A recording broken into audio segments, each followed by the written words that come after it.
Good morning, YouTube. Craigbot here, and happy Sunday. Today we're going to talk about the Minnesota Timberwolves, last year's 6th seed in the Western Conference, finishing with a 49-33 record, eventually losing to the Oklahoma City Thunder in the Western Conference Finals in a 5-game series. This team's philosophy this offseason was, if it ain't broke, don't fix it.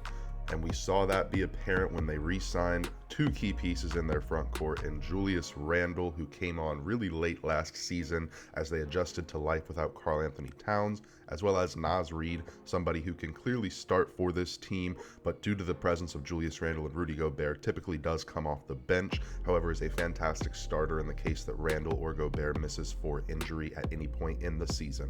Joe Ingles and Bones Hyland, as well as the acquisition of Johnny Juzang, recap their offseason as far as fortifying their shooting presence. Now, one of the key departures we're going to talk about is guard Nickeil Alexander-Walker, who left in a sign and trade to the Atlanta Hawks, a team that I'm really excited to talk about once we get to the Eastern Conference, but that could potentially hurt the Minnesota Timberwolves as he was a key playmaker for them.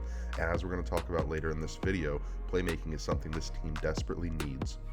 Looking at their roster from last year, nobody on the team averaged more than 5 assists per game. Obviously, this team was great without needing, I suppose, a primary playmaker, but 37-year-old point guard Mike Conley is eventually going to fall off a cliff if you consider 8 points and 4 assists on 25 minutes a night not falling off a cliff for some reason. Nickeil Alexander-Walker, though he averaged less assists per game, was a consistent piece off the bench, playing all 82 games. The only other person on that team to do that was Jaden McDaniels, a 24-year-old power forward.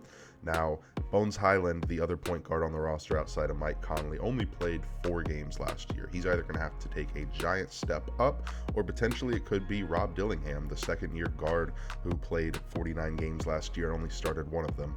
And despite all this talk about needing a primary playmaker, it is true the Minnesota Timberwolves overall finished 3rd in the league as far as assists per game.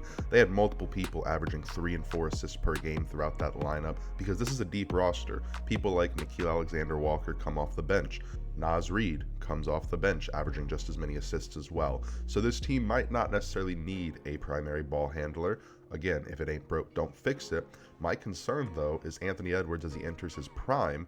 Is he potentially being held back from his scoring prowess because he's having to contribute in the playmaking game as well? And I wonder, how could he look different on the basketball court if they did have a guy who could average 6, 7, 8, 9 assists per game? What could he unlock in his game, and how different would this overall roster be? And that brings us right into today's X Factor. Boring pick, I know, but it is Anthony Edwards, the guard that is going into his 6th season already. Crazy to think about. Has increased his scoring output by 2 to 3 points per game every year consistently. Last year averaging 27 points per game on 40% from deep, 45% overall, and playing 79 games, finishing 7th in MVP voting and getting his 2nd All-NBA nod. We expect him to take another leap this year, but how high is that leap going to be?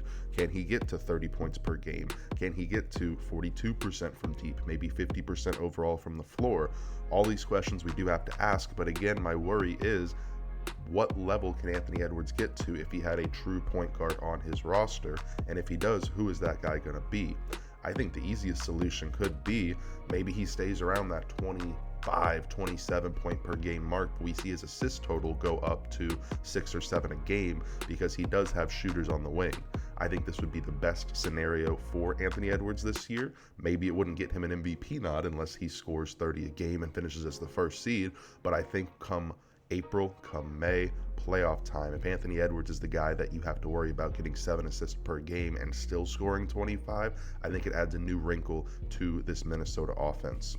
The final verdict for today, this team is returning all of their double-digit scores from last year and is coming off the most successful 2-season postseason stretch in franchise history, making back-to-back conference finals.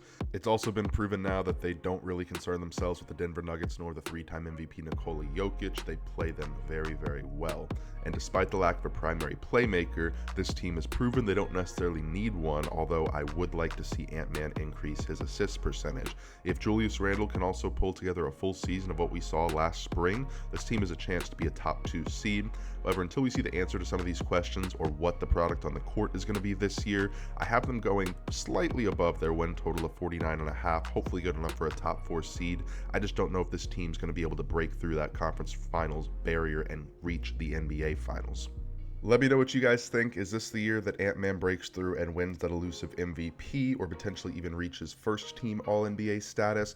As always, shout out to Suncoast Sports for supporting me in putting these videos out. Suncoast Sports being a breaking company on the app Fanatics Live, where we get exclusive NBA products, autographs, memorabilia from some of the hottest rookies, stars, and legends alike. Let me know which team you guys want me to do on the next episode, and until then, peace out.